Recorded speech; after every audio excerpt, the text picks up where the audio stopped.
नमस्कार, सीमाज किचनमध्ये तुमचं स्वागत आहे. मी तुम्हाला आज अगदी सोप्या पद्धतीने घरच्या साहित्यात पास्ता बनवून दाखवणार आहे आणि तोही भाज्या टाकून. तर मी तिकडे भाज्या चिरत आहे, तोपर्यंत आपण इकडे पास्ता शिजायला ठेवूया. तर मी अगोदरच पाणी उकळायला ठेवलं होतं. पास्ता शिजवण्यासाठी आहे ना, पाणी असं उकळवलेलंच घ्यायचं, म्हणजे पास्ता असा चिकट होत नाही. आता त्यात मी थोडं मीठ टाकून घेते, 1 चमचा मीठ टाकते. पाण्याला छान उकळी आली बघा, आणि आता आपण त्यात पास्ता टाकून घेऊया.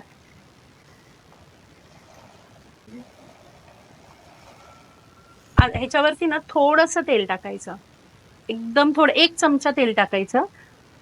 कारण कशासाठी माहितीये का, ते पास्ता एकाला एक चिकटू नये म्हणून.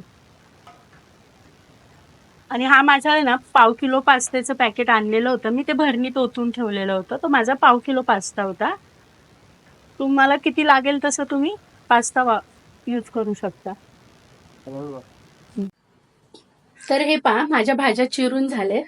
तर मी काय काय घेतलंय, गाजर किसून घेतले 4, ही सिमला मिर्च 2 सिमला मिर्च घेतले, एक छोटा कोबी घेतलाय, हे लसूण बारीक चिरून घेतलेला आहे, आणि हा कांदा आहे, हा टोमॅटो आहे, 2 टोमॅटो घेतलेत, ह्याची मी प्युरी करणार आहे. भाज्या मी जास्तच घेते, कारण पास्त्यामुळे भाज्या मुलांच्या पोटात जातात, त्यामुळे मी भाज्या जास्तच घेते पास्ता बनवताना. तर हे आपला पास्ता आता शिजला आहे, मी तुम्हाला दाखवते शिजलेला कसं समजतं. हे पहा, आता मी एक पास्ता घेतलाय, हे बघा चाकूने ना कट करते त्याला, तर इझिली कट होतो. हे पहा, असा इझिली कट होतो तो. हे पहा, असं सहज कट होतोय, म्हणजे आपला पास्ता शिजला आहे. आता मी गॅस बंद करते आणि ह्याला आपण काढून घेऊया. तर हे पहा, आता मी ह्याच्यामध्ये तेल ओतून घेत आहे, आपण पास्ता बनवत आहोत. मी तेलात बनवणार आहे, कारण मी तुम्हाला सांगितलं ना घरच्याच साहित्यातून बनवणार आहे. तुम्ही पाहिजे तर बटर पण यूज करू शकता, वापरू शकता. आता तेल गरम झालं आहे, त्याच्यात मी कांदा टाकते.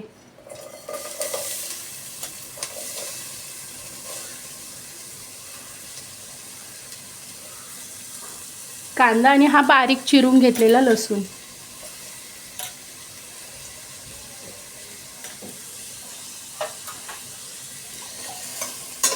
आणि गॅस मीडियम ठेवायचा आहे, जास्त स्लो नाही, कारण आपल्याला ह्याला पाणी नाही सोडायचे, फ्राय करून घ्यायचं आहे. सगळं असं थोडं कच्चंच राहिलं पाहिजे, म्हणजे ती टेस्ट छान लागते त्याची. तर हे पहा, एवढाच कांदा भाजायचा आहे आपल्याला, जास्त नाही भाजायचं आहे. आता मी ह्याच्यामध्ये कोबी टाकून घेत आहे.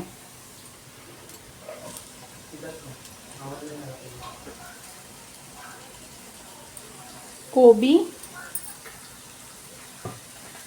सिमला मिर्च, गाजर, हे सर्वच भाज्या आता मी टाकून घेणार आहे त्यात.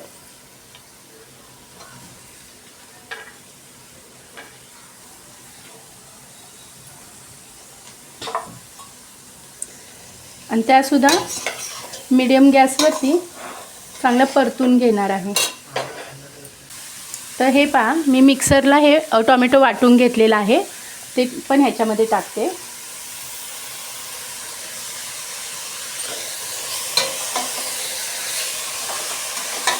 चांगलं फ्राय करून घेते हे. असं मुलांना गाजर, कोबी, सिमला मिर्च खायला म्हटलं की त्यांना होत नाही, पण असं पास्त्यामधून वगैरे दिलं की मुलं बरोबर खातात. त्यामुळे मग मी अशा वेळेला भाज्या जास्त प्रमाणातच वापरते आणि पास्ता कमी घालते, जेणेकरून भाज्या पोटात जाव्या म्हणून. हे पाहायला मी अजिबात पाणी सुटून दिलेलं नाही आहे, कारण हे मी मीडियम गॅसवर थोडं मध्येच वाढून हाय फ्लेमवर, असं मीडियम हाय फ्लेमवरती त्यांना फ्राय करून घेतलं, त्यामुळे त्यांना पाणी नाही सुटले. आणि आपल्या भाज्यांना पाणी सुटून द्यायचं नाही आहे, अशा ड्रायच फ्राय करायच्या आहेत. आणि त्या अर्ध्याच शिजवायच्या आहेत, आपल्याला पूर्ण नाही शिजवून घ्यायच्या आहेत.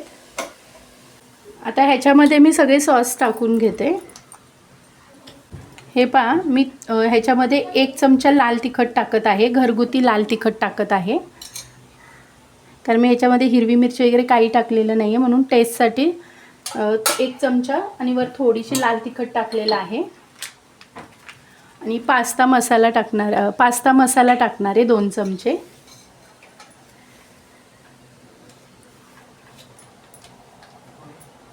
थोडा टोमॅटो सॉस टाकणार आहे.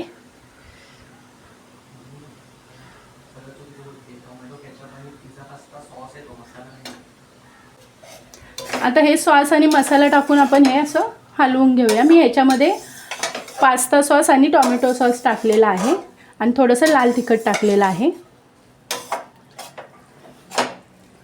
आता ह्याच्यामध्ये पास्ता टाकून घेऊया आपण.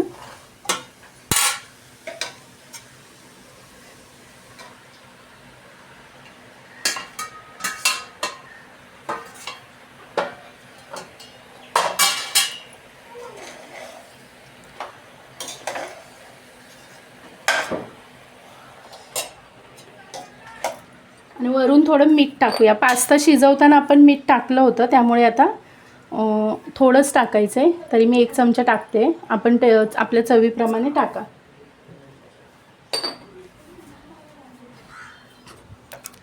तर हे पहा, आपला पास्ता रेडी झाला आहे. घरच्या साहित्यातून किती छान पास्ता तयार झाला आहे पहा. वरून मी थोडी कोथिंबीर टाकते. जर तुम्हाला माझी रेसिपी आवडली असेल तर माझ्या व्हिडिओला लाईक करा, शेअर करा आणि कमेंट करून सांगा माझी रेसिपी कशी वाटली. चॅनलला सबस्क्राईब करा. Bye bye.